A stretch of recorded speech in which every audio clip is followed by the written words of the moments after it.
Gloire à l'Éternel des armées, alléluia, nous bénissons le Seigneur pour le souffle de vie qu'il nous donne en ce jour de dimanche 16 août 2026. Le Seigneur a mis en mon cœur le désir de partager avec vous ce passage très important de 2 Timothée, chapitre 4, les versets 6 et 7 que je lis au nom de Jésus-Christ.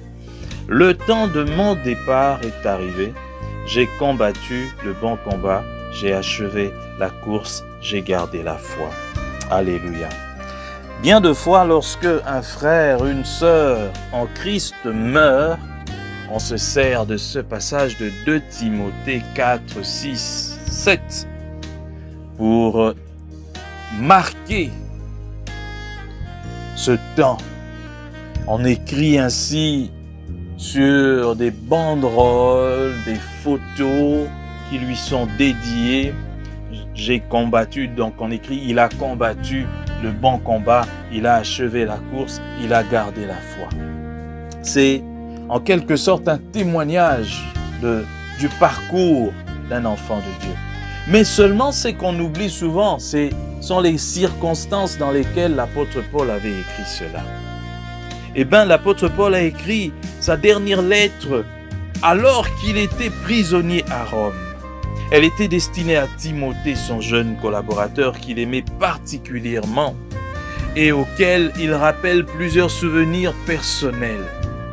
Il lui parle aussi de sa vie en prison et de ses besoins, un manteau à cause du froid, des parchemins pour ses lectures, et il lui parle de son départ pour aller au ciel. Oh Seigneur, quand je lis ce testament de l'apôtre Paul et je vois ce que font certains de ceux qui se font appeler serviteurs de Dieu aujourd'hui, j'ai vraiment la rage, une sainte rage. Ça m'énerve, mais en même temps, ça me fait pleurer. Regardez un peu l'apôtre Paul dans quelles circonstances il dit ces choses. Regardez un peu la fin de la vie d'un homme qui a vraiment servi le Seigneur. Aujourd'hui, vous êtes dans des véhicules, vous construisez des immeubles, vous vivez dans le luxe. Vous voyagez quand vous voulez voyager, première classe. Et vous n'avez même pas honte de dire non. Je suis un enfant de Dieu, je dois voyager en première classe. Mon père est ceci. Tout ça pour masquer votre cupidité, votre avarice, votre envie du luxe.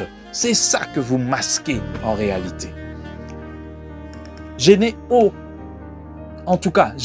pas d'admiration pour tous ceux qui se font appeler grands serviteurs de Dieu, qui ont construit des grandes églises, qui aiment voir je ne sais pas quoi. Il va en vacances avec sa femme, il met dans les réseaux, il fait ceci. Je ne sais pas si l'apôtre Paul aujourd'hui pouvait faire ces histoires-là. Vous vivez une époque où vous devez œuvrer à 100% pour l'œuvre de Dieu. Mais vous vivez et vous œuvrez pour vous-même, pour vos familles.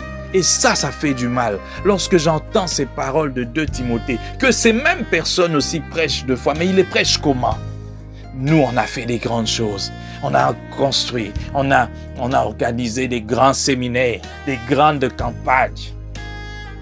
Et après, il va en France et il dit « Oh, nous étions là-bas pour aller apporter la parole de Dieu à qui? Aux Français? Tu étais allé prêcher dans une église des Congolais, Congolaises. Un Français, quel est ce Français que toi, qui t'a vu là-bas prêcher la parole de Dieu, tu as apporté la parole à un Français? Mais vos frères, vos sœurs meurent ici, incapables d'apporter la parole. Et la parole, pour qu'elle soit efficace, incapable d'apporter de l'aide pour que ces gens qui manquent de nourriture, d'habits, d'abri, puissent avoir quelque chose.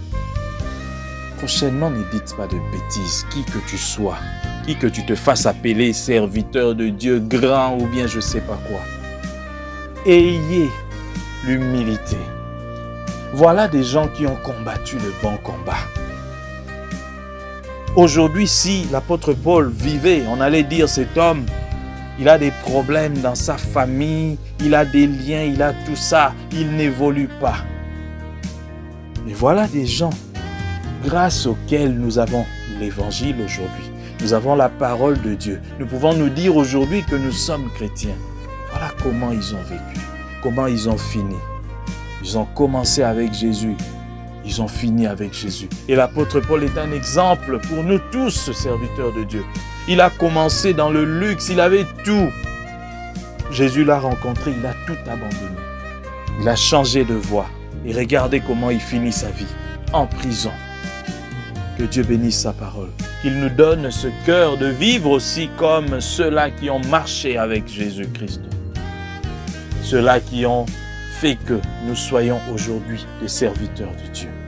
Que Dieu bénisse sa parole, que cette parole atteigne les extrémités de la terre dans le nom puissant et précieux du Seigneur Jésus-Christ. Amen.